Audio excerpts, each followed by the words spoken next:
الفرقان کی 4 آیات طیبات آپ احباب کے سامنے تلاوت کی ہے۔ اللہ رب العزت فرماتے ہیں الملک یومئذ الحق للرحمن، اس دن حقیقی بادشاہی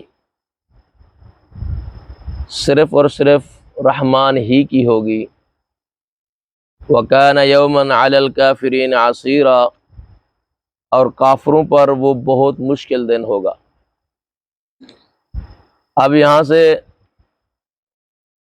حقیقی بادشاہی کا تذکرہ اللہ احکم الحاکمین فرما رہے ہیں، یعنی دنیا میں وہ تمام عارضی اور مجازی حکومتیں ختم کی جائیں گی، صرف اور صرف ایک ہی بادشاہت ہوگی، اور وہ بادشاہت اللہ احکم الحاکمین کی ہوگی۔